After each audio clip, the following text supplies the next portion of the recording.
Pada kesempatan kali ini, Travel by Maps akan mengajak kalian masuk ke tambang terbesar di dunia. Tambang Freeport yang ada di Mimika, Provinsi Papua. Di tambang yang sangat dalam ini, ternyata ada masjid dan gereja yang dibangun di dalam tanah. Simak informasi lengkapnya.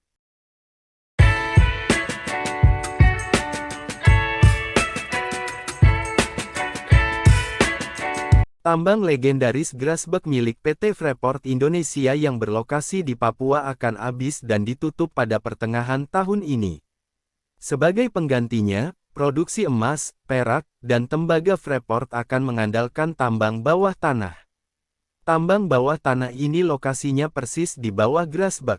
Penambangan bawah tanah menggunakan metode block caving, yang merupakan cara penambangan bawah tanah dengan efisiensi sumber daya yang tinggi untuk melakukan penambangan, di mana blok-blok besar biji di bawah tanah dipotong dari bawah sehingga biji tersebut runtuh akibat gaya beratnya sendiri. Tambang bawah tanah ini sudah direncanakan sejak 2004, dan terus dikembangkan hingga sekarang. Ada dua blok tambang bawah tanah Freeport yang jadi andalan saat ini, yaitu Deep Ore Zone dan Big Gosan. Saat ini, tengah dikembangkan juga blok bernama Deep Mill Level Zone.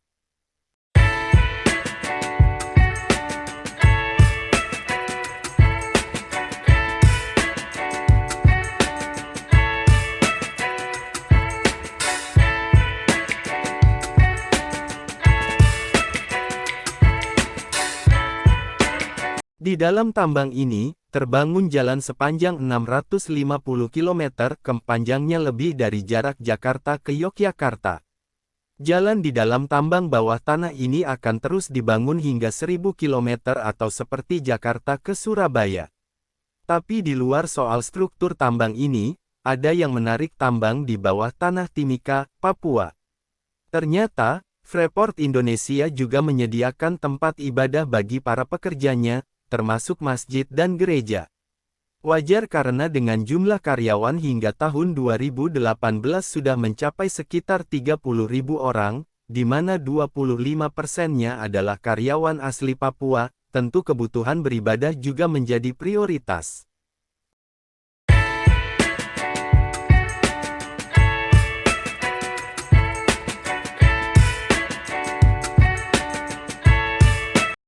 Mengutip situs resmi Freeport, 3 rumah ibadah itu mendapat 2 rekor muri, Museum Rekor Dunia Indonesia.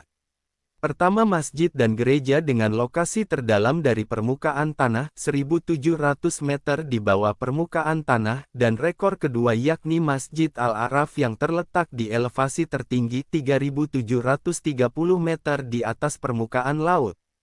3 rumah ibadah ini dibangun sebagai bentuk nyata komitmen Freeport untuk menyediakan fasilitas pendukung bagi para karyawan di seluruh lokasi kerja mereka.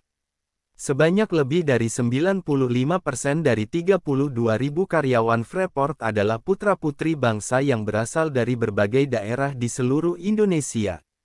Masjid Al-Babul Munawar dan Gereja Oikumene Soteria diresmikan pada 2016. 2 rumah ibadah itu digunakan sebagai tempat ibadah para pegawai Freeport. Kedua rumah ibadah itu masing-masing berkapasitas 250 orang. Karyawan yang aktif ikut kegiatan di masjid itu, sebagian besar, berasal dari bagian operasi tambang bawah tanah seperti mekanik, konstruksi, operator, elektrik, dan instrumen. Saat ini 51% saham Freeport dimiliki oleh PT Indonesia Aluminium atau Inalum, yang akan mengucurkan lagi investasi, hingga 15 miliar dolar atau sekitar 210 triliun rupiah untuk tambang bawah tanah tersebut.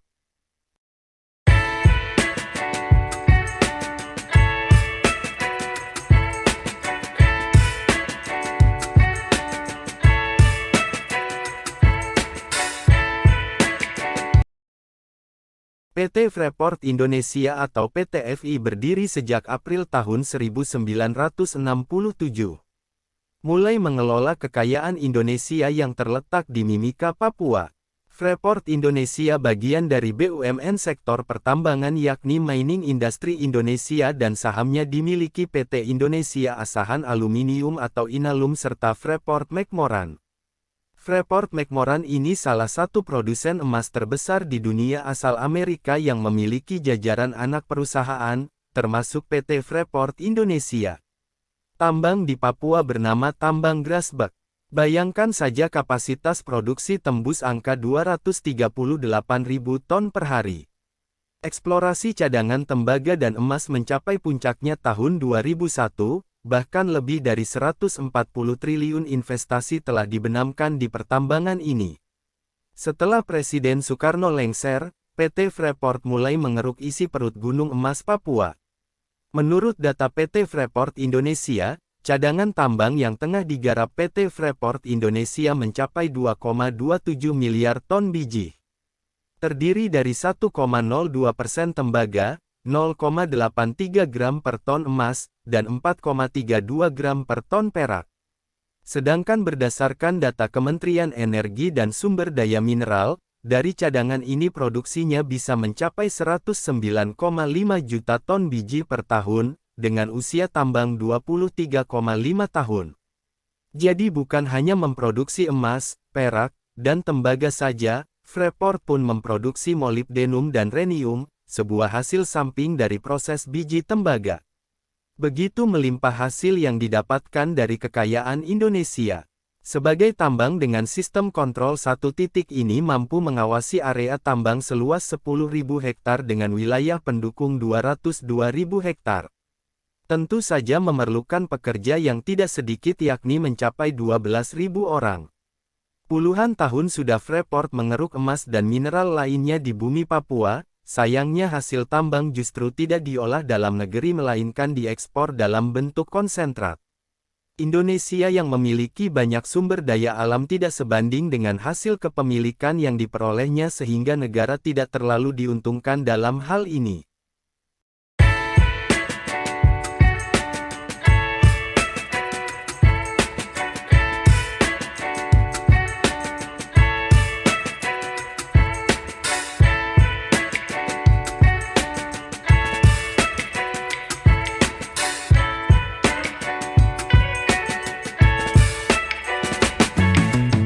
Jangan lupa like, komen, dan subscribe channel Travel by Map.